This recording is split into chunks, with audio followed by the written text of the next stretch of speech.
Well, if states and territories were children, then New South Wales is right now the Prime Minister's favourite child. Scott Morrison praising the response by Gladys Berejiklian and her government for their handling of the COVID-19 crisis, labelling it the gold standard. And the New South Wales Premier joins us now. So nice to see you, Premier. You've got a pink dot on you. It should be a gold star. Oh, no, He's putting the pressure on you, though, isn't he?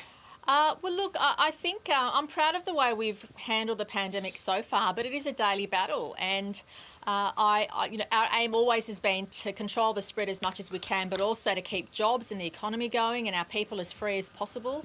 And that's really important, and that balance is what we always want to try and strike here in New South Wales. And I've always been very vocal in saying borders shouldn't be up unless they absolutely have to be, and I think in Victoria's case, people understood why we had to do that. You now have a team, Gladys, from Victoria coming to see you to see how to contact trace. Have you heard from them? Do you know when that's going to happen? Yes, they've contacted us and advised us they're likely to be here tomorrow. Oh, good. But Karl, can I also say contact tracing is absolutely important. I'm incredibly proud of our public health team for what they've been doing and what they do every day. And I worry about them being fatigued because it's ongoing, but it's only part of the story. I think the secret to dealing with the pandemic is really having all agencies working together. We would not have been able to achieve what we did in New South Wales without the police, without Service New South Wales and the people who work in the Department of Customer Service, without health and education and transport all doing their bits.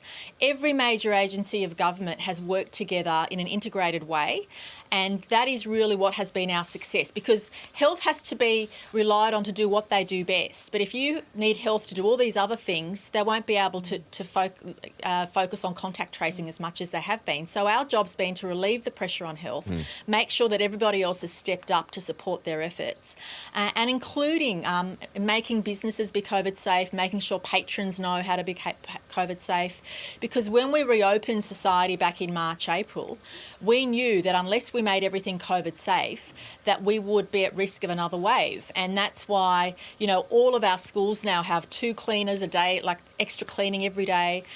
All of our transport buses and ferries and trains have dots to show people where to sit and how many people can be on each of those things. Really strict rules around what businesses need to do to operate in a COVID-safe way. And this has all helped our efforts. And police have been unbelievable, because unless you have good compliance, people checking up to make sure things are going well, all that great work health does wouldn't result in what we've been able to achieve. Premier, are you surprised, given that you've had great communication, and you've said that on our show with Victorian Premier Daniel Andrews over the last couple of months, are you surprised it took them so long to get it together on that? No, I know what it's like when you're kind of focused on your own state, you're focused on what you believe is the right thing to do. I don't begrudge any other Premier for exercising their right to do what they think is best. But that aside, I do urge my colleagues, not Dan because he's got crisis he's dealing with, but I do ask all our other colleagues to think about Australia as well as their own state. So you don't begrudge Queensland Premier for closing the borders? I do begrudge her because New South Wales has got very low community transmission. And New South Wales has shown that you can have open borders. We don't mind. We've got Queenslanders coming in. We open our borders to everybody. And in fact, ironically, back in March and April, and even now when we've got overseas travellers coming back, there are Queenslanders in our hotels who've got the virus. There are West Australians, and we don't mind that. If you're confident in your health system, if you're confident that you can do things, if we had high case numbers like Victoria, of course I would support them closing the borders.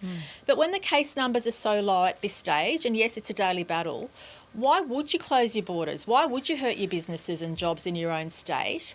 And for New South Wales, I know how frustrating it is for all of our citizens who've got relatives or friends in other parts of Australia, and not just on a human level, but also economically. Okay. Yeah. Have you spoken to the Premier more deeply, I guess, about the issues and about the fact that you have had conversations with her? Yeah, I have had conversations with her. Hallelujah! Yeah. Karl, catch up, will you? I have spoken to her, but we also have these conversations at length at National Cabinet, and I don't know, it's really interesting. I don't know it's because we're New South Wales and maybe we have a different worldview of our nation, but, with Victoria out of action, you have to think about what is going to power our economy forward. Normally, New South Wales and Victoria Victoria subsidises the smaller states with GST and other things. What's going to happen in 6 months or a year if both, if our economy is unable to function at a reasonable rate? And that does worry me, because I worry about jobs and job security. I know my friends worry about it. People in the street worry about that.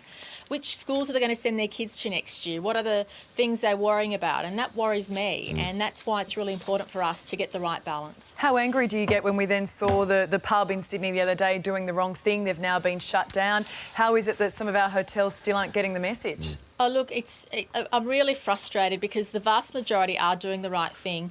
But you have to have 3 strikes before we shut you down. So that's really disappointing. If you've had a fine, you've been shut down for a few days, and then you do it again and ignore it. Now, that is how the disease spreads, because if one person who had the disease went and had a drink at that pub and it wasn't COVID safe, hundreds of people could have been infected. So that is a huge issue, and we will clamp down on businesses that don't do the right thing. That's I guess, the understanding we have with the business community, with the community at large, is we want to do the right thing by everybody in letting everybody open and be COVID safe, but we also expect businesses to do that as well. And most of them have been. Most of them have been fantastic. It's just the small minority. And are you looking forward to the formal this year? We know you've been invited. Are you going to go?